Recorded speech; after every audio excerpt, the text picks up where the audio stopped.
BP Pros. Welcome everyone that is on the Zoom live with us, those that are on Facebook Live, those that are catching us on the podcast and the YouTube replay. Appreciate you guys' support and coming on here. Again, guys, the goal of GPP Pros is twofold, right? Is help our agency owners is grow their business or get better results for your clients. And if you're a business owner, is how to make that phone ring. What are some things that you can kind of apply to your business and make the phone ring? That's the ultimate goal. Now, we do this by bringing on friends, we bring on buddies, industry expert, more importantly, people that are in the trenches, that are in the business, that are in this every day. And today we have, I consider him my buddy, my friend, Brad Lee. In fact, a lot of times when you guys hear me, especially talk about backlinks, especially talk about the foundational stuff, best practices, guys, if you really want to know who taught me, who is like that influence in my life in the marketing, Bradley is definitely one of those. And it's weird how our community is kind of small, right? So I started off, everybody knows, with like William Jones. And then William Jones had this short, kind of quiet guy named Mike Marlino, right? And he was on there. He was quiet. And he mentioned some dude, hey, he said a method or a backlink or a stacking of some sort, and he gave props to this guy named Bradley Benner. I'm like, huh, who's this Bradley Benner guy? And that's how I kind of got into Bradley's world, right? So it's a small world. It's very influential, and I got to meet Bradley in face to face last year in Arizona, which was super super cool. Um, to be able to do that, right? Um, kind of like you kind of meet your heroes, kind of meet somebody that's had an influence, and I appreciate that. And Bradley, just to kind of give a little backstory, he has that tough love too. If he shows you something, you implement it, and you come back at him with the question, like Alfred, I remember getting on that Zoom call. Alfred, I've taught you this before. Why aren't you implementing the best practices? Or wonder why you're having this stuff. And I really appreciated that mentorship and that love that I got from him and that influence. Um, but anyways, with all that said, Bradley, I appreciate you, man. Thank you for Thanks, man. hopping on here with me. If you can kind of give a little bit backstory, I know you just celebrated an anniversary. Rich just gave you, congrats. But if you can kind of give us like where you started, kind of like where you've been in the future, what it holds for you, and kind of just give us a summary of yourself and your journey. Sure. Well, first, thanks for having me, Alfredo. Appreciate you, man. And yes, you are a friend of mine as well. So I agree that's a good way to kind of describe our relationship. It started off professionally, but yeah, you're definitely one of the good ones in the industry, which there it seems to be there's not a whole lot of those because there's a lot of scammy people in our industry, that's for damn sure. But I appreciate you having me on, man, for real. So Yeah. yeah, so quick background on me is I actually I was an electrician for almost 20 years, and in 2009 or 2009, excuse me, around 2010, right around the end of 2009, I was running my own electrical contracting business. I had been for probably about a year and a half. And I had been generated most of my work as a subcontractor for some remodeling companies. And so they would hire me and they would contract my company to do the electrical renovation work for rehabbing kitchens and baths and stuff like that. So that's what I was doing. And I used them I was basically getting all of my work as a subcontractor for remodeling companies. So I wanted to start generating some of my own work. And I had learned marketing years previously in using kind of more traditional marketing, direct mail, print advertising, that kind of stuff when I was flipping houses, because I used to flip houses many, many years ago from 2003 to 2008. I flipped houses and did rehabs and stuff like that. And so I learned how to do marketing from that. And I wasn't receiving or getting that generating that much success from that type of marketing in by around 2010 timeframe. Okay. That wasn't as effective as it was previously or many years earlier. So I started asking some of the other tradesmen that I worked with in the industry. So they, you know, the companies that I, HVAC guys, the plumbers and that kind of stuff, and asked them, hey, where you got the ones that were more successful? And I would ask them like, hey, where are you guys getting, you know, how are you generating new work? And most of them at that time that were generating a lot of leads and had successful businesses, contracting companies, were generating leads from Google. And I could barely turn on a damn computer back then. Like, no kidding. Like I used to, and I remember what, as an electrician, I used to say, I can't imagine somebody sitting behind a computer all day. I remember I used to say that shit all the time. And then, so I started learning how to do local SEO on my own. Once I discovered and I had talked to a bunch of contractors, and most of them that were doing really well were advertising online or they had a good Google presence or whatever. And so I decided to kind of try to learn how to do it on my own because at the time I didn't really have the money to invest into purchase, you know, hiring an SEO guy or an agency to do it. And I was genuinely curious. And so I started kind of learning it for my own company, excuse me. And throughout that process, I quickly learned that I needed to have more than just one website up to test different methods to see what was effective. And so after I'd kind of built my own website, which was awful, it was horrid. It was, you know, I could barely turn on a computer, and I tried to learn how to build a WordPress site. So it was terrible. But I got at the time, it was Google Places. So I got a Google Places listing. And then I started building other kind of industry or trade, you know, home service related type of websites for some of the contractors that I worked with, that I just approached them and said, look, I need to test what I'm learning how to do online to generate leads for my business. And I need more kind of test projects.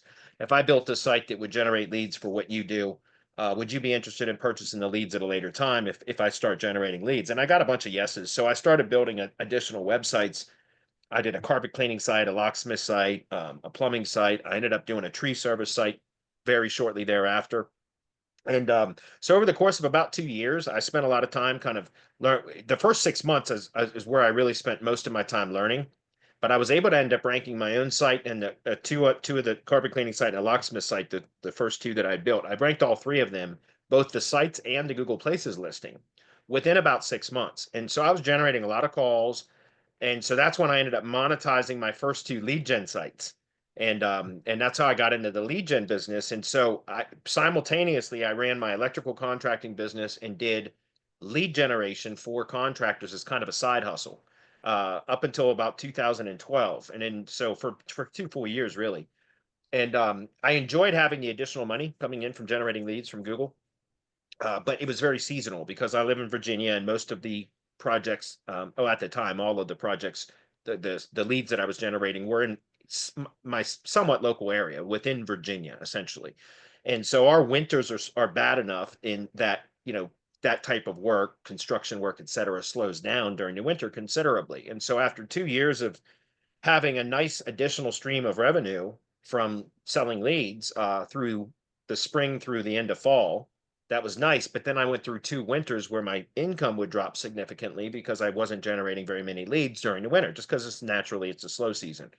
So around 2012, I decided to open up an agency so that I could start selling my services under traditional retainer based model, you know, retainer packages, monthly retainers, et cetera, so that then I could stabilize my income, right? Because I wanted, if I was under a contract or under a retainer for doing marketing services and lead gen for a business, then they'd be paying me whatever the retainer commitment was on a monthly basis. So I could kind of stabilize my revenue through the slow seasons as well.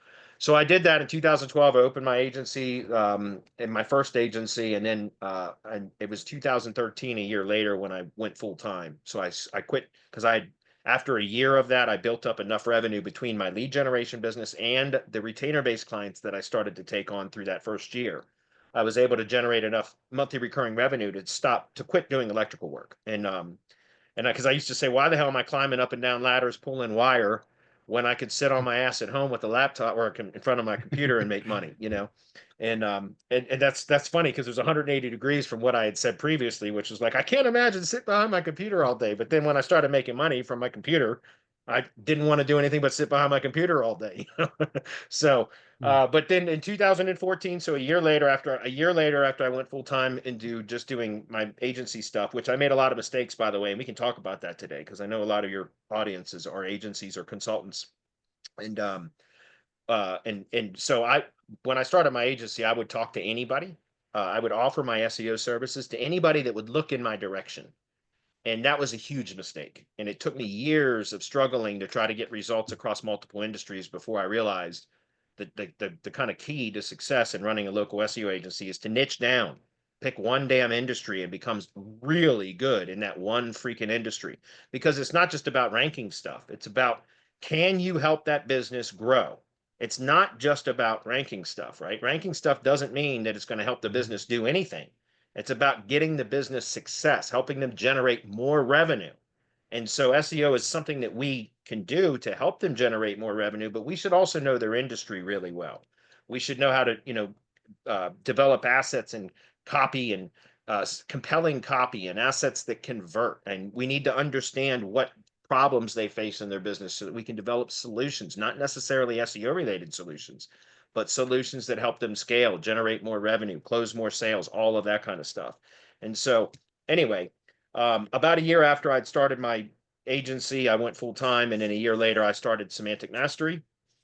That's how I met Alfredo, was through Semantic Mastery, and so I started that with a few partners. I still have two of those. It was a total of 5 of us originally, and now there's 3 of us. So 2 of my partners have left the company over the years, and I still have my other 2 partners, Adam and Chris, and we started Semantic Mastery in 2014, and we've been training ever since, teaching local SEO, mainly local SEO, and now more so, I do a lot more training on how to run an agency, how to do marketing and sales. So I don't just teach SEO anymore. There's still a lot of I still do a lot of local SEO teaching, but it's also more about running an agency, running an actual business, outsourcing, delegating, marketing and sales, all the stuff that we have to do as SEOs. Because again, that's one of the things I think is the problem in this industry is a lot of people come into this industry thinking, all I got to do is learn how to rank stuff and I'm going to make money. And that's not true at all. There's a hell of a lot more that goes into running a successful SEO business than just knowing how to rank stuff. You know what I mean? Especially in the local space, because you have to learn marketing and sales and client management and delegating and outsourcing and building a team and all. You have to learn all that stuff. And so, anyway, once I started the kind of Semantic Mastery company, over the years it evolved. And finally in 2020, I niched down to just work. Like I finally realized after years of struggling with trying to do SEO for multiple industries, I finally niched down to what was my most lucrative lead gen industry, which was the tree service industry. So in 2020, I rebranded my agency. I just got a DBA for my main corporation, and it's now called Tree Care HQ, which stands for Tree Care Headquarters. And I built a directory that I use as a outreach process. So I'm sure we're going to talk about that today. But that is what I use as my kind of marketing and sales, my conversation starter. I use a niche specific directory, treecarehq.com, which is a tree service contractor directory. And it also has categories for landscapers and excavators because sometimes tree contractors also do those other things. But I use the directory to do outreach, cold email outreach, to generate leads for my agency. And I started that in 2020 when I finally niched down and created that brand, Tree Care HQ. Then I created a directory. And so for the last 4, going on almost 5 years now, I've been using that directory process, which I developed a whole program around that called the DHA program, or the Directory Hybrid Agency Program. But I use that now as kind of the starting, that like the directory is what I use to initiate conversations with the business owners in my target industry in a non-salesy way. It's a non-confrontational way to start a conversation with the business owners, and then I can transition that conversation into pitching my services to them. And I started that with the directory and started doing the cold email stuff. And about 2 years later, because I found that the links that I was buying, I never built links in my own agency. Like I always outsourced that work, which a lot of agencies do, by the way. And I just didn't like building links, and it wasn't something I was interested in, and I didn't like running the tools, and so I always outsourced that stuff. But in 2021, I remember the links that I was purchasing from the vendors that I'd used for years were having a waning effect, declining effect. They were not producing as good a results as I was used to, or I had been used to. So I started kind of looking into learning how to do link building on my own, and started testing a bunch of different methods and processes and different service providers and all that kind of stuff. And eventually I stumbled across what I ended up developing an entire white label services around, which is building links with relevance. And I owe the kind of discovery of that to Eric Lancheres from On Page AI. Actually, when he pitched and was launching his tool, On Page AI, is when it kind of introduced me to the concept that I built an entire white label services agency around, which is links with relevance. And so in 2022, in January of 2022, once I kind of discovered this method of building links with relevance for local SEO, it just started working really well for my own agency. So I opened it up to and started a white label services company it's a white label link building agency or white label link building service for local SEO agencies and consultants. It's called Semantic Links. And so I started that in January of 2022. So we're going on 3 years. It's almost 3 years now. And that business freaking exploded. Like it just shocked me at how quickly that business exploded. And I actually make more money from that agency than I do any of my other businesses. Is my link building agency. It's called, again, Semantic Links. And so kind of it's really, now we are 100% focused on local SEO. It's been this kind of long journey to get me to where we're at now in this space. We've been teaching and coaching at Semantic Mastery for over 10 years. We just celebrated our 10-year anniversary for Hump Day Hangouts, which is what you mentioned a moment ago, Alfredo. That's our weekly Q&A webinar that's free. It's on our YouTube channel. Anybody can attend at any time. And we actually just had, yesterday was episode 523. So our 10th anniversary is episode 520. So that was 3 weeks ago. So, but it's been great. We're 100% focused on local SEO now, not just how to get results with SEO, but how to actually build a business, how to manage customers, land clients, all that kind of stuff, and get results. And so we've got a number of agencies in total now. I've got 4 separate SEO businesses that I manage. My own agency. We have Semantic Mastery. I have Semantic Links, which is my white label link building business, and then we have Local Fury, which Local Fury is kind of our engagement signal service that we can use to help Google Business Profiles perform better. And we use it mainly to build brand authority now more than anything. But oh, that's right. And I've got another one too. I've got the Semantic SEO, which is another kind of white label agency that we do for Google Business SEO services. So been a long journey, man. I came from being an electrician that could barely turn on a computer to now being a local SEO guy with 4 or 5 SEO related agencies that I run and operate. So I know that was long-winded. Sorry about that, but it's been a long journey. No, there's a lot to unpack there. I love it. I love it. There's a lot to unpack there. And one of the overall arching guys, you can see, even guys that are here, like Harry, right? Similar, his business is limo, right? Yours was electrician. And a lot of times we have a lot of that. There's a couple of guys that I help now, in the HVAC and even roofing, that like, man, all these agencies that I've dealt with suck. So they did it themselves to kind of help that niche, and it just expanded from there, right? But I love it. And this is one of my goals, is to bring people that are in the trenches, right? So I want to kind of step back a little bit and unpack your story. And one of the things that, even when I was coming up, how did you, Brad, like determine who you're going to listen to at the beginning, in the middle of the journey, and even now?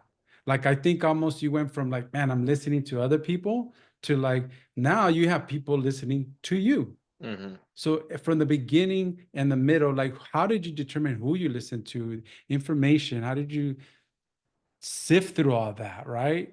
It's a great question. Initially, and I'm sure it's like most everybody that enters our industry, I was like a sponge. I was very genuinely curious about everything, and so I would absorb. I mean, I spent all of my free time studying and absorbing information. And at that time, it was so new and so exciting and interesting that I couldn't get enough of it. And so it was. You're right. And I'm sure, like a lot of people here, you don't know who's the good guys and who are the scam artists or the idiots that don't really know a goddamn thing until you've been in the industry for a while. So when you first start, you listen to pretty much everybody, and you probably believe most everybody because you don't know any better, and but over time, like very quickly, I got introduced to Ivan Budimir through Michael Taggart, or Michael X. Some of you that have been around for a long time would probably recognize some of those names. But Michael X was his kind of nickname, Michael Taggart, and then Ivan Budimir. And they launched this program called Maps Magic. It was a training program. It was a weekly webinar on Friday that Ivan Budimir hosted. And it was anywhere between 90 minutes to, 2.5, sometimes it would go even 3 hours. and the guy was a damn savant. I mean, he was just a ninja at just local SEO, and just like he was amazing. And probably for a year and a half, that was where I got the majority of my training from, was from Ivan Budimir. Unfortunately, he left the industry too a few years later. Like he hasn't he got out of SEO entirely, which I was always really kind of heartbroken about, because he was such an influence on my career and my success and everything. But Ivan Budimir was one of the first people that I listened to, and then um, and almost exclusively listened to him mainly for a few years. Terry Kyle wasn't really a local guy, but I learned a lot from Terry Kyle about link building and things like that, which I still to this day use a lot of the tactics that I learned from Terry Kyle. Then I got connected with OMG, the guys from OMG. So Chris Morrison and some of the people that were associated with them over the years, because that group has changed a lot. Uh, uh, Morrison's always, excuse me, I said Chris, Greg.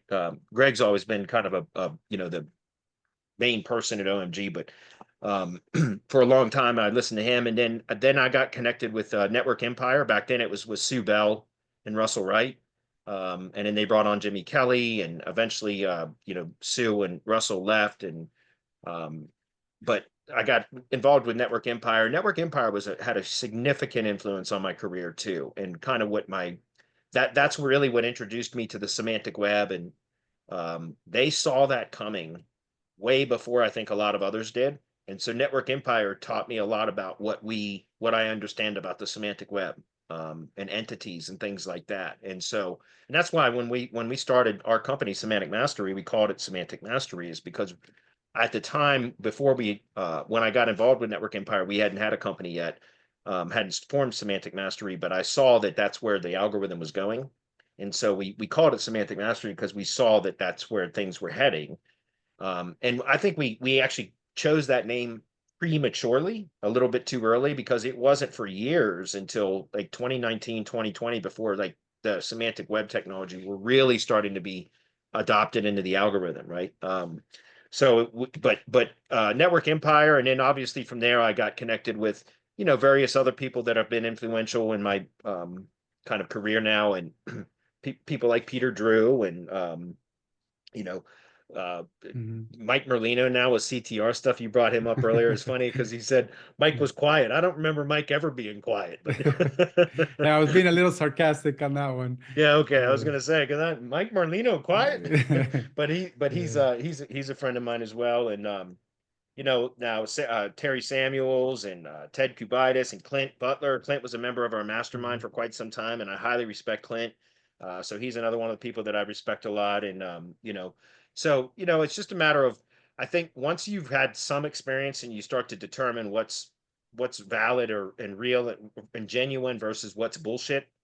Because guys, in our industry, and I'm sure a lot of your audience already knows this, there's a lot of people out there that they don't know a damn thing, but yet they're spewing stuff out onto the web all the time, because they'll read it somewhere else, and then they'll spew it out there like it's gospel or law, whether they know it works or not. And there's a lot of posers in our industry, is what I'm Mhm. saying. And so when it came for me, like it was, I wanted to listen to all those that I respected, and that's eventually where I got to. So now I don't even bother listening to anybody unless I respect them. If I respect them, then I'll take time to listen. And then what I like to do is kind of develop my own flavor from mixing bits and pieces of what I've learned from others.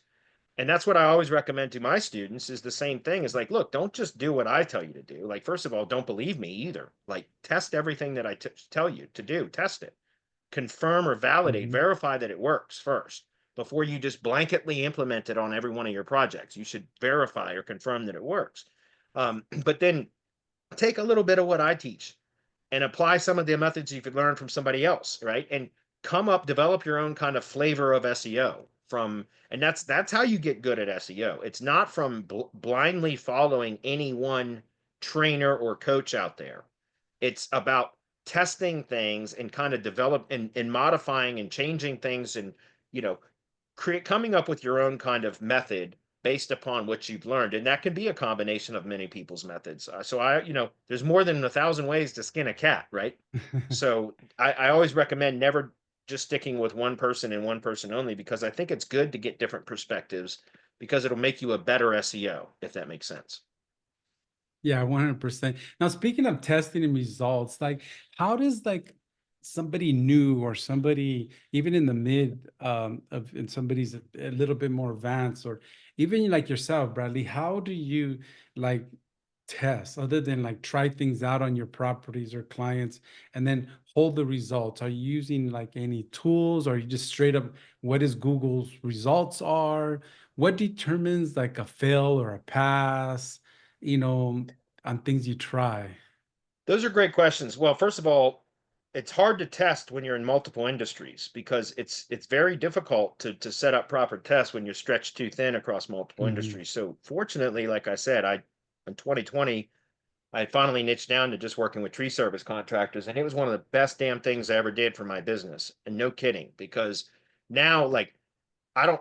I still do a ton of research in different industries because people hire me to do audits and to show them how to structure websites and such. So I still have to research other industries all the time for my clients that ask me to give them structure recommendations and things like that. But so that keeps me sharp because if it wasn't for them, I wouldn't do it. Like honestly, because I know the tree service industry very well. I've been working with tree contractors for 10 years, but for the last 4 going on 5 now, I've been working exclusively with tree service contractors in my local SEO agency.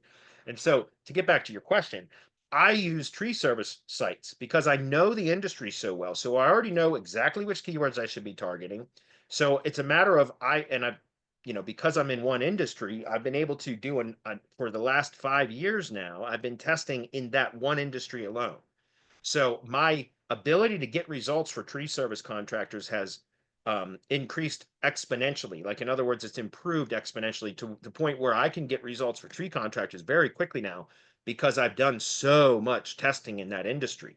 And so to get back to your question is like, what do I do for testing? Well, for example, in Clint Butler and the people at SEO Intelligence Agency, SIA, they do single variable testing. And I learned that from them. And that's something that I do a lot of in the tree service industry is where, I've developed, like, for example, a particular site structure that just crushes it in tree service. It's a service area business type of website structure. We target on the home page of the website, we target the county, a county, and then all of the supporting location pages within the site are cities within that county that are contained within that county, cities or towns or what census designated places or whatever that are within that county. And so you optimize the homepage for the county, then you have separate support or supporting location pages for each of the cities or towns within that county that company services. And then you have one location, or excuse me, one service page for each of the services. Instead of what most local SEOs still do, which is they publish a page for every service in every city, and so it's every service times every city. And so they end up with these stupid sites with hundreds of pages that are all saying the same goddamn thing over and over and over again. By the way, I used to do that too. We don't have to do that kind of stuff anymore in local SEO. In fact, that actually hurts the performance of the site thanks to the helpful content update. Google was specifically addressing sites like that that have a ton of redundancy and that create crawl resistance and all that kind of stuff. So right now, I think it's easier to build sites and the way that we build sites now is so much more efficient than it ever has been in my entire career. And a lot of that comes back to what you were asking, which is I've had 4 or 5 years now to be able to test in one industry. What is the perfect site structure? And once I got a good performing site structure, then it goes to single variable testing, split testing, single variables against what is the control, right? If you guys have studied direct response marketing at all, then you understand that in direct response marketing, whatever your best performing campaign is becomes your control. And then you're supposed to change single variables from that campaign, like a headline or the opening, what they call the opening or the lead of a sales letter or something like that. And you change one variable and you test that against the control. And does it create a performance improvement or loss?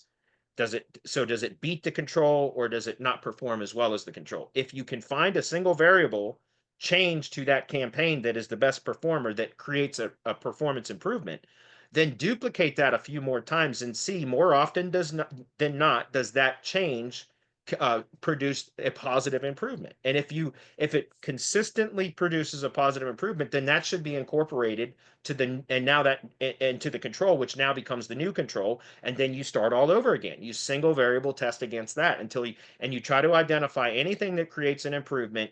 If you can repeat that or duplicate that multiple times, then you work that into then now it becomes the new control. And so that's what I've done with tree service projects now. Is I've gone in and Mhm. once I got a good performing site structure, then it was a matter of testing, like changing the SEO title or transposing the SEO title with the H1 to see does one version or the other produce a better result. Changing how the headings and subheadings within the page or whatever, but doing one single change at a time to see does it improve or hurt. And then if it improves, then I want to test it multiple times. And as long as I can more often than not, so greater than 50% performance gains from each one of those duplicated type of tests, then I say, okay, this is good enough to then go in now to the new control, if that makes sense. And so I do all of that stuff kind of manually because in that I've got dozens and dozens of lead gen sites, and then I also have dozens of clients. So I'm able to test on a lot of different projects and properties. And so when I say single variable testing, because of all my lead gen assets out there, they're all built the exact same way. In fact, with even tree contractors, they don't even get a choice when they come to me. If they want me to work on their projects, then they're getting one of my websites, and it's the same template every time. That's why I said I'm able to scale my agency so much quicker because I just scale through duplication. Instead of like reinventing the wheel for each new industry and all that stuff, I already know what works for tree contractors. I got the perfect site template or structure. We can change the images Mhm. and things like that, but it's the structure is sound. And so for the last 5 years, I've been testing against that one site structure and improving it. And every so often I find something that creates an improvement that then I now work into the control. And so again, it just comes down to like with my own agency, like again, I know exactly what to do to get tree service contractors results and fairly quickly. And so it's easier when I pitch my services now because I tell them flat out, like, look, this is what we're going to do. If you don't like this website or you want to get a website somewhere else, that's fine. We're just not going to work together. And I'm able to say that because I'm confident to know that I can get them results if they work within if they work within the kind of parameters that I've set, because I know it's going to be successful for them. And fortunately, in the industry that I'm in, most tree guys don't give a damn about their website. All they care about is their phone ringing. So I know in other industries, people aren't as fortunate because Mhm. there's a lot of other industries where people are very particular about their websites. And I'm sorry for anybody in any of those industries. Choose another industry is all I can say because I'm in one that they don't care as long as I'm getting their phone to ring and producing work for them. They don't care. And so, like I said, as far Yeah. as testing, man, it's just a matter of if you try to do all the things that I just described across multiple industries, you'll never get anything done. You know what I mean? And so that's why I tell everybody pick one Yeah. industry and go really deep into that industry so that you have the time to be able to figure this stuff out. So once you get all this stuff figured out, you can scale to the moon so much faster and easier than if you had dozens of different industries that you worked with.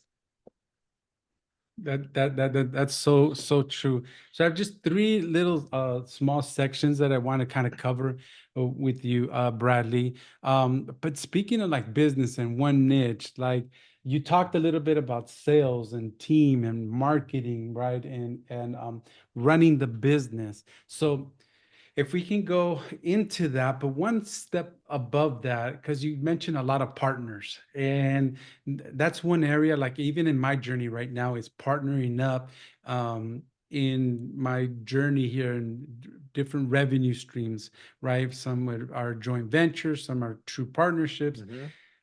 like and then if we once we covered that, like how did you come across that? Was it super organic, or did you strategically pick Mark, like in the hump hangout Wednesdays, or your different businesses, your partners?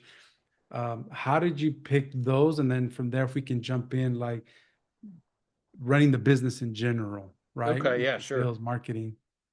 Well, to be honest, I've had multiple businesses over the years, and I've had partners in almost every business, and every one of them failed Okay. except for Semantic Mastery.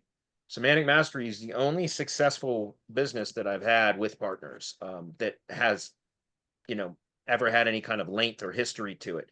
We've been together for 10 years. and going on 11 now, actually. So yeah, and it's been successful. So was it intentional? No, actually, the way that I got introduced to my partners was we were all members of Eric, God damn it, Alex Becker. He had a program, a mastermind called in remember he had Source Wave and all that stuff, and in Source Dynasty. So he had like a forum, and there was kind of like an upgraded mastermind forum. Anyway, long story short, I was on a webinar where Alex Becker pitched us on joining what he called Source Dynasty, which was a forum and a monthly mastermind webinar and stuff like that. And there was because of the forum, we were in there all kind of communicating. I was still early in my career, and we were all communicating in the forum, and I ended up starting it was right after Google Google Hangouts. If you remember, they used to be called Google Hangouts when Google first came out with their web conferencing software, or their web software conferencing app. It was called Google Hangouts, and so it was right after that was launched by Google. So I pitched in the group of a post in the forum saying, "Hey, look, I want to start a weekly like kind of discussion group or accountability group or whatever, where we just meet via Google Hangouts and we just discuss what's working, what's not working, things like that." And so I started that, and then people started coming to this weekly hangout that we did.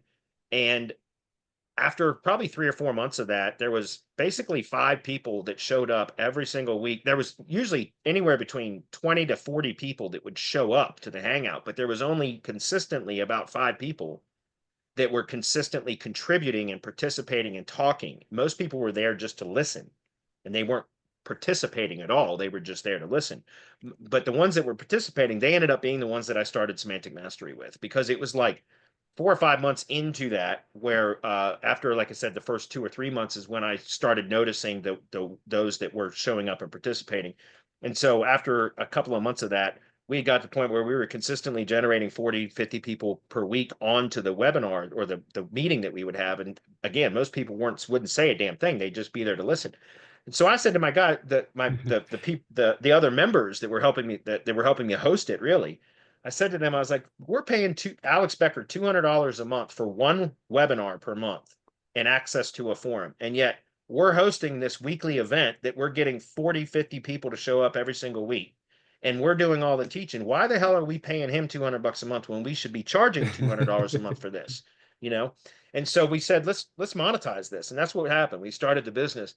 And like I said, over the years, all 5 of us stayed together until it was 2019 when Hernan left first. Hernan left because he wasn't really an SEO guy. He was a paid ads guy. And Semantic Mastery was really an SEO group.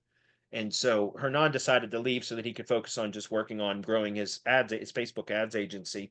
And then about a year later, Marco decided to leave because Marco and I butted heads at times. We're both A-type personalities, and we butted heads often. I highly respect Marco, but because we're both, alpha male types, whatever, we butted heads often. And Marco, I was 100% local SEO and Marco wasn't.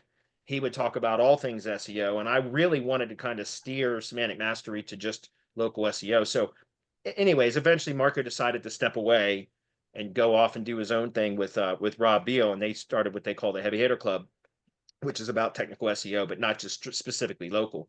And that gave me the ability to kind of steer Semantic Mastery into just local SEO stuff, which is what I had wanted to do for years.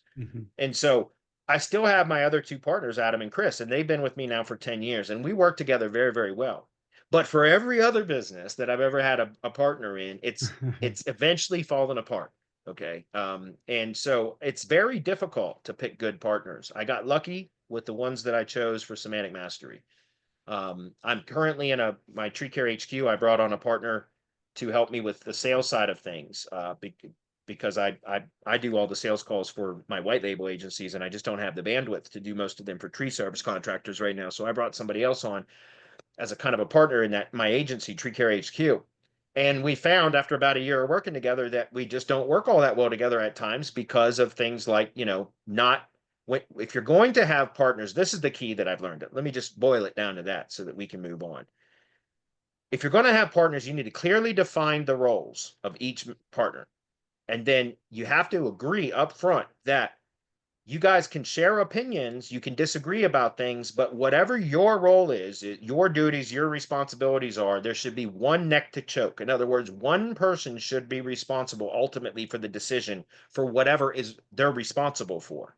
And so if you have partners, then it's okay to voice opinions and disagree about things. But ultimately, whatever are my responsibilities are ultimately my decision, regardless of whether my other partners agree or not. Like we can voice opinions, we can agree, but ultimately it's my decision. Just like if my partner Chris, if he is assigned a specific duty or task or role or whatever, then it's ultimately his decision. Even if you know what I mean. So we all try to agree on things as much as possible, but it ultimately comes down to we're all responsible for what our roles are, and we have the ultimate final say in whatever the company is going to do based upon that decision.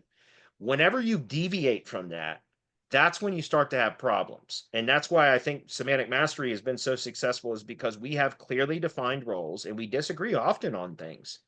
But ultimately, it's my decision as to what I want to do for the things that I want to do.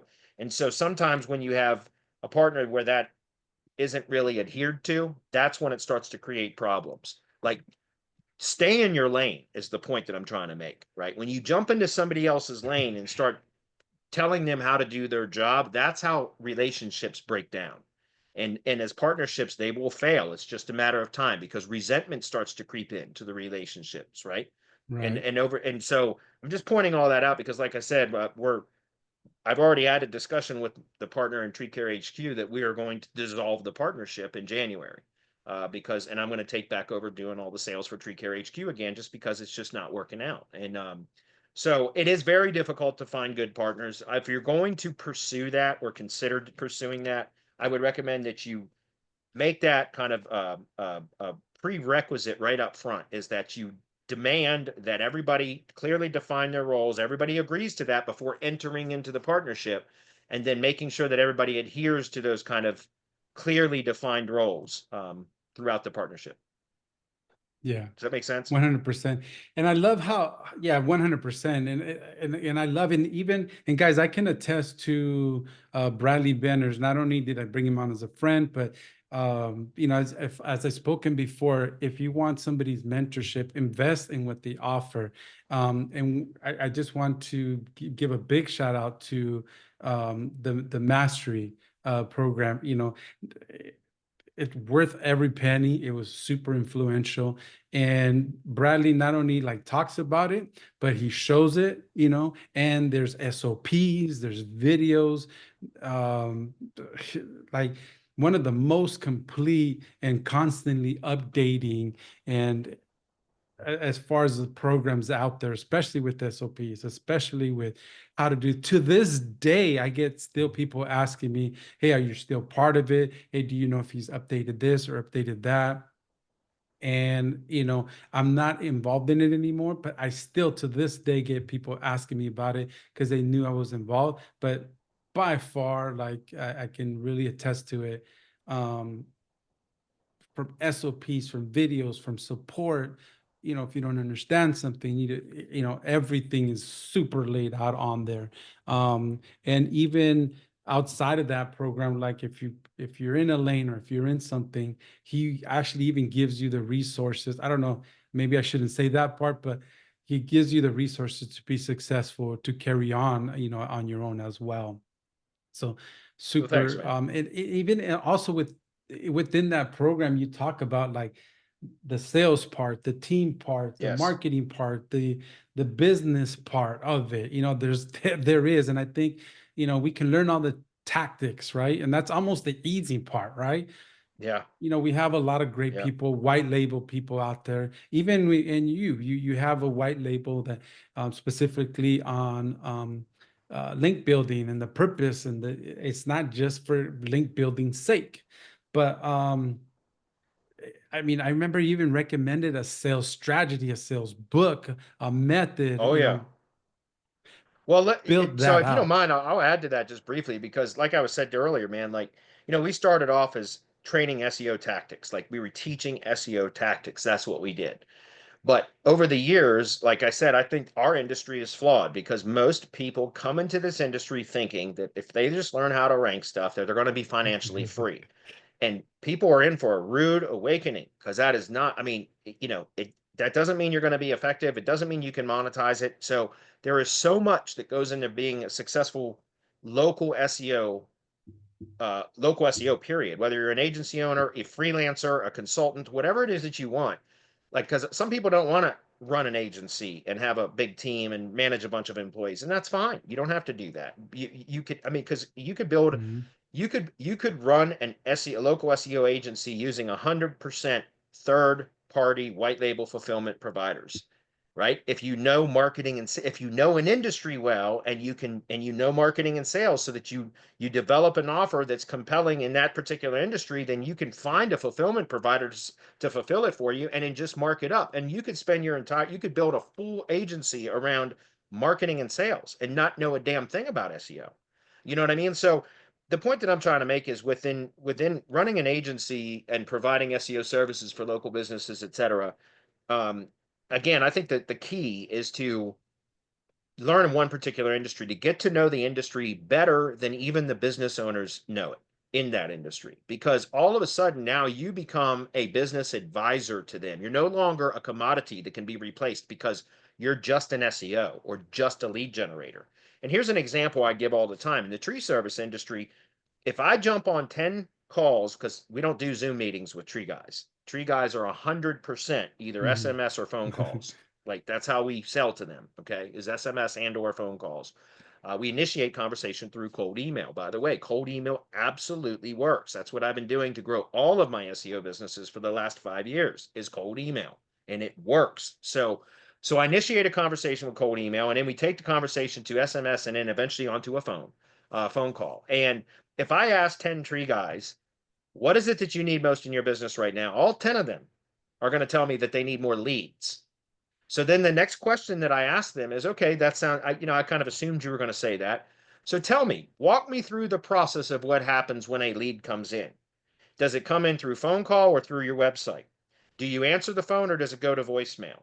If you don't answer the phone, how many calls do you get that don't leave voicemails? When it does leave a voicemail, how long does it take you to return that call? Like, I ask it, by the way, that's the spin selling method. That's the book, Spin Selling. Spin is an acronym for situation, problem, implication, need, payoff. Spin Selling by Neil Rackham. That is the process that I learned for selling SEO services. It's a sales method, a sales process. And spin selling is exactly, you ask questions and you shut up and let them answer the damn question. And it's the way that you ask questions and the sequence that you ask them that helps. They talk themselves into recognizing that they have a problem, and they basically, it's the way you ask questions to have them identify or recognize that they have a problem, and then have them, through their own words, agitate the problem, and then you come in to provide the solution. That's the problem agitate solution framework, but it's done through a series of questions so that you allow them to talk themselves into it. And so I ask tree guys, and I'm getting to a point here. If I ask 10 tree guys, what do they need? They're all going to say leads. And so then I ask them, okay, I expected you to say that, really. So take a moment to walk me through the process of what happens when you generate a lead, and then I let them talk through that. And I ask a series of follow-up questions and allow them to talk and answer those questions. And at the end of that, I say to them, okay, so in all reality, it's not that you need more leads, you need a better system for managing the leads that you're already getting. Does that sound like an accurate statement? And by the way, even though I'm on phone calls with Zoom with tree guys, it's a sales thing. You nod your head when you ask a question that you want a positive response from. And even on the phone, you do that. I'm telling you, it helps. But a lot of the times they'll say, yeah, I guess you're right. And so I'll say, okay, so really you don't need more leads. You need a better system for that. So, for example, one of the things that I offer tree guys that works incredibly well is I set up a call center for them, because most tree guys are working tree contractors. They're like up in a tree, or they're running equipment, or they're managing a crew or whatever. And so they can't answer the phone when phone rings. And so I set up a call center, 24-hour call center that answers the phone whenever a lead comes in, and the call center collects the lead data, and then they email and text it to the contractor. And so the consumer that's calling had somebody answer the phone, so they're less likely to call the next contractor. Some of them still do, but when they get voicemail, they're almost guaranteed to call the next contractor. right? Do you understand? And so Mhm. I tell tree guys, I say, so really you don't, in many cases, they don't actually need more leads. Yes, more leads would help their business too. But why generate more leads when they've got a bucket with a big hole in it? They keep dumping leads into the top of the bucket and they keep falling out of the bottom because they don't have a good follow-up system. They're not managing the leads properly. And so I tell them, like, okay, so if we generate more leads for you, if you're only actually closing 1 out of every 10 leads because you don't have an efficient follow-up and response process to respond quickly and all in a timely manner and all that kind of stuff, then how is more leads really going to help, right? So instead, why don't you close that hole that's in the bucket so that you can start closing 3, 4, 5 of those out of 10 leads, right? Because now you're not spending any more on leads, you're just creating more revenue from the leads that have already been generated, right? You're having a higher conversion rate. And so that kind of transitions that again, that helps tree contractors realize that they're not talking to just an SEO or a lead generator because I'm not going to sell them more leads when they've got clearly problems in their business, terrible processes that aren't allowing them to close as many leads as they should be. So why would I want to sell them more leads when I know that a lot of the leads that I sell them, they're not going to get to in time, or so they're not going to close them. And what happens? Anybody that's generated leads for companies like this, you know what happens. You sell them leads, and then they tell you that your leads suck. No, that's not it at all. My leads are good. My job was to generate the lead. It's your job to close the sale. But if you can't close the sale, you're going to blame my leads. When it's not the lead, it's the fact that you're not following up with them and all of that, right? And so again, I by understanding an industry and getting to know an industry better than their own business does, you can help them to see their own business in a different through a different lens, through a different perspective. Like help to show them, provide some insights into their business that they were unaware of. And that's what I do on those calls is I ask them questions to where in their own words they're telling me how inefficient their process is. And so they start to identify through their own words that they've got a problem that they weren't even aware of until we had this conversation. And then that's when I start transitioning. Look, I've got other things, not it's not generating leads, but other things that are going to help your business to close more of those leads. And then that's going to set you up so that when we start to generate more leads for your business, you'll be positioned better to handle them. And so that doesn't even, we're not even selling them SEO up front. We're selling them a system to help their business improve, conversion rates from their leads. So, and then once we have that in place, then we can sell them SEO because now we're going to generate more leads into a system that's going to be able to better process those leads. Right. Does that make sense? Yeah, make that, yeah, 100%. That kind of covers like all them, right? The sales, the marketing guys, and being able, and that's the kind of stuff that you get in Bradley's world, right? That he can see. And guys, throughout this whole thing, and I just have one last section and then a final question there, Bradley. I want to respect your time, but pick up the what he's putting down, right? The concepts, guys. If you're listening to us or you're watching the replay or you're on Facebook or the YouTube channel, guys, the method, it's the thought process, and just apply it to your niche or to your industry or your particular situation. Is success leaves clues, right? And as we heard, Bradley's very successful, right? With the different programs, with different agencies. He's in the trenches. So we kind of talked about, Bradley, like the business side, the sales side a little bit. Now, if we can get into the tactic sides a little bit, as far as, I think everything kind of falls into 5 pillars, right? Meaning on page, meaning off page, meaning backlinks, meaning content, and meaning traffic. All SEO falls into that. I don't care, where it's at. It's going to fall into one of those pillars. And then one of the areas that you really taught me, because like backlinks, for those that are, depending on your journey, what is the backlink? If we go back to high school, the way I heard it once, if we go back to high school and you were in high school, no matter what year, there's those popular kids, right? And if those popular kids knew you, they knew your name or who you are, you kind of walked around with a little bit more juice, a little bit taller. So backlinks, if the popular kids or other websites or other people know you and maybe point to you, you kind of like get a little bit of juice and you're a little bit hip according to Google. So it's just not, you want the kids, or you want the popular kids in your high school to know you. If another high school that's further out, maybe it's not as important as in your high school, right?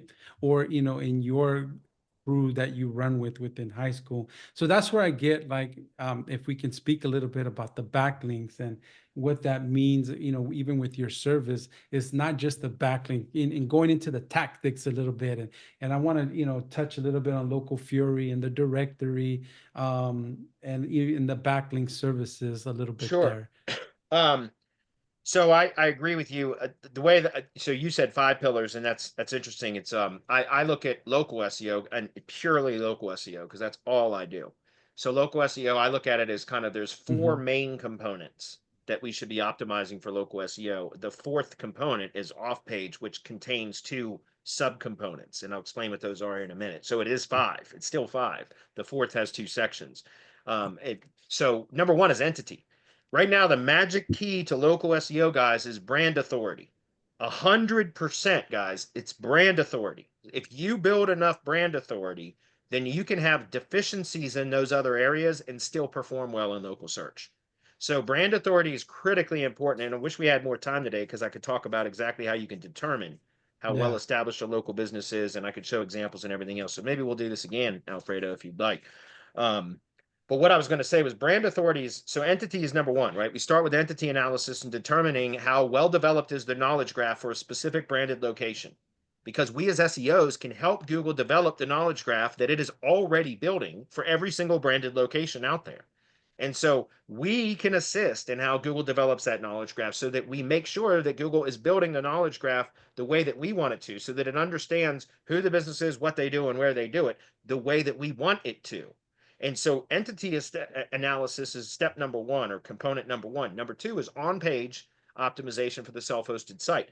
I have never seen in 15 years of doing local SEO now more of a correlation between how the self-hosted site is optimized and how well the Google Business Profile performs in map search as I do right now. In other words, the self-hosted site has a significant influence on how the GBP is going to perform in map search.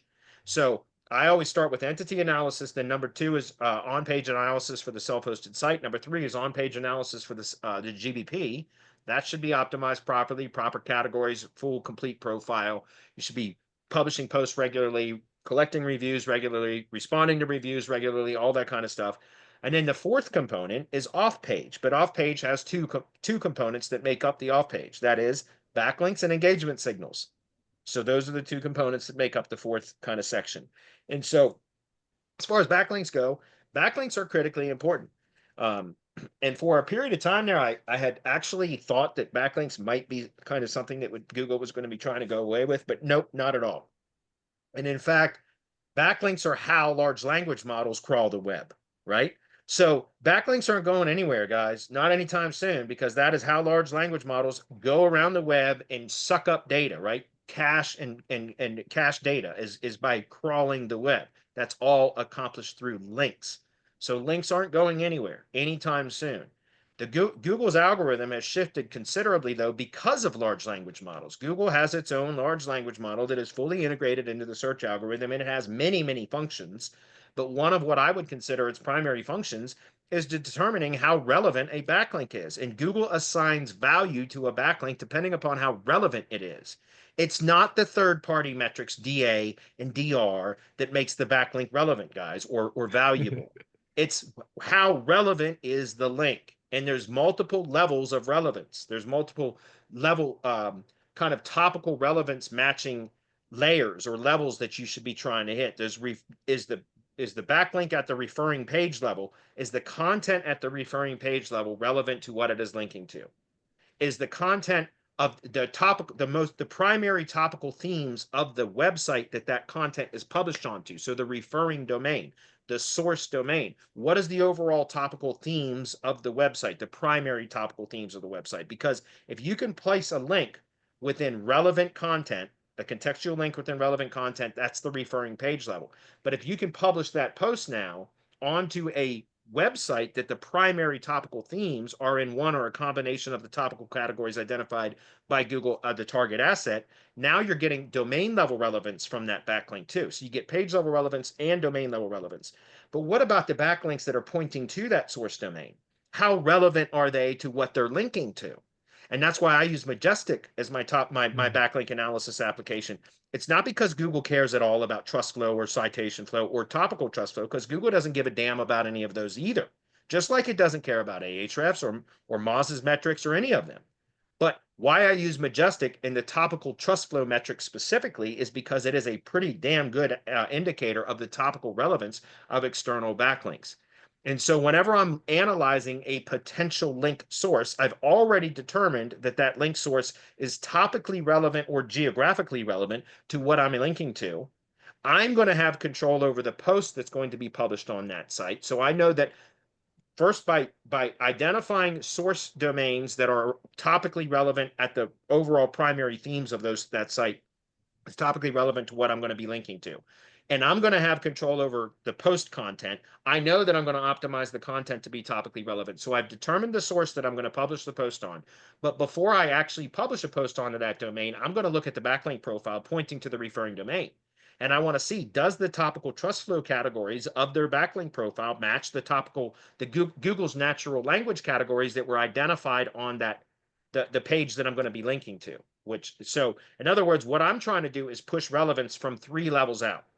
The backlink profile pointing to the referring domain, then the referring domain, then the page level, right? And again, I always stress, and I teach this, and I also have a service where we do competitive link analysis reports, where we go through and we analyze the top 5 ranked competitors that have pages ranking for the specific search queries that a local business wants to rank for. We average out their backlink profile and get the average number of links for the ranking pages for the particular search query that the client wants to rank for. Then we average out their anchor text ratios, because I classify all anchor text for local projects into 1 of 5 anchor text types. So we categorize every one of their backlinks anchor texts into 1 of 5 anchor text categories. We plug all that data into a sheet, and it gives us an average anchor text ratio, an average number of links. Then we extract those URLs and submit them to Google's natural language API so that we get the topical categories identified by Google on those top ranked pages. And now we have all the metrics that we need to start planning proper link building. We know exactly how many links we can build. We know exactly which anchor text we should be using. We know exactly which topical categories we should be finding when we're going to publish a link. So all of those kind of data points help us to make very educated decisions on what a particular campaign is going to need in order to rank. And so that's what I started Semantic Links around, was that type of an analysis. Because before I kind of learned all this and developed this kind of a method, it was unbelievable. But how many times I would hear people say, well, the perfect anchor text ratio is, and they'd spit out some stupid formula like 40% brand and blah, blah. Bullshit, guys. It's what are the top ranked competitors doing currently in Google's data today, this very moment? What are they doing? If you average out that data and you kind of you model your own backlink profile after what they're doing as far as the quantity and anchor text, etc., then you already know that you're going to be competitive. So then what I do is, by determining relevance metrics, we are going to model what the top ranked competitors are doing based on quantity and anchor text, but we're going to use much more relevant links. And that's the whole thing about SEO, guys. If you guys have been doing SEO for any amount of time, you know that in SEO, you don't want to be an outlier. You don't want to stick your head above the crowd, because if you do, Google's going to come kick your face in. So what I always recommend is, when you average out the top ranked competitor data and you play in the middle of that kind of crowd, but you just do everything with better, more relevant links, now you know that you're not going to be an outlier. You're going to be right in the middle of that crowd, but everything that you do is more relevant, better, more effective.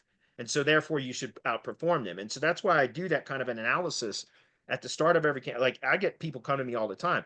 What would you recommend for links? I say, go order a competitive link analysis report, because I don't make recommendations without looking at the data first. You know what I mean? So links are still incredibly important, guys. And again, guys, go ahead. Yeah, I want to say I've used that, and by far, I think the last one we did together was a restaurant, and that it is super in depth. There's no guessing. It's very data driven, period, and a story, and that's what you really want. Now, I got just probably like 2 more questions, but I got a question from Richard real quick. Sure. Bradley, do you use CTRFI to build link relevance? I've got over 2,000 sites on CTRFI right now. No kidding. I've spent over $200,000 building sites on CTRFI. That's not a joke.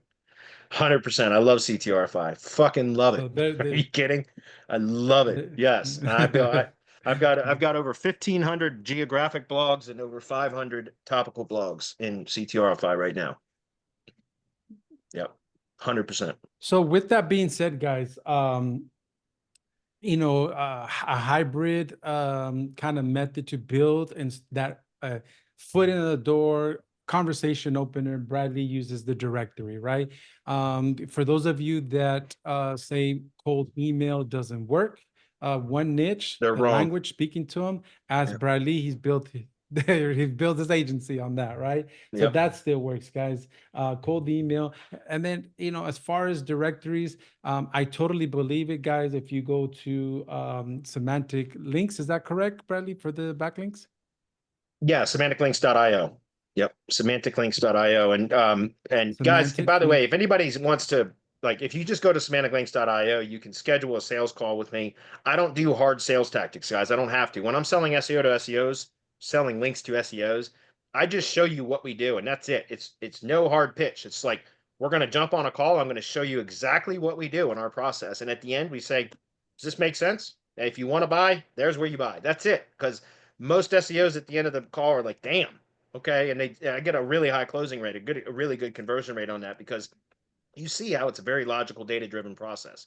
There's no guesswork in it. Okay, but yeah, semantic Yeah, links. one But 100%. well, what I was going Yeah. to say was you can schedule a sales call with me if you'd like, or if you just click the login button on semanticlinks.io at the top, and then it's going to prompt you to register for an account, register for a free account. And then once you log in, you can see the pricing of the services and all that I have. So if you don't want to get on a sales call, I'm not going to hard sell you, just so you know. If you want me to explain my process, then book a sales call with me. But if you feel confident in just ordering links, then you can Yeah. just go into the dashboard and see what's available. And by the way, inside that dashboard at the bottom on the left-hand side is a support call option. It's a 15-minute support call that you can schedule with me. So if you want to just go into the dashboard and look at stuff and then you have a question about something, schedule a 15-minute sales call. Guys, I do all the sales in my agencies.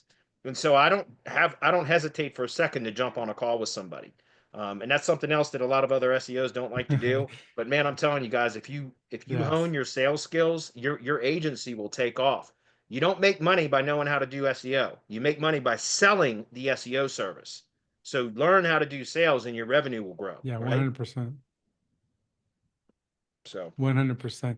So, guys, even in the local area, Bradley has again, I was in that program right at the beginning, right when he set that off, called Local Fury Signals, right? So, if you guys hear me talk about like, hey, optimize the GMB, make it active signals in the back end as far as the post, and then create some signals like the user signals in the front end.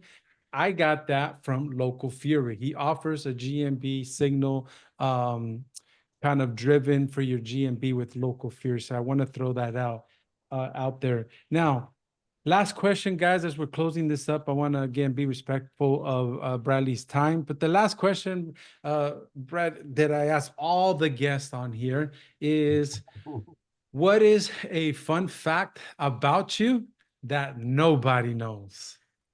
oh shit.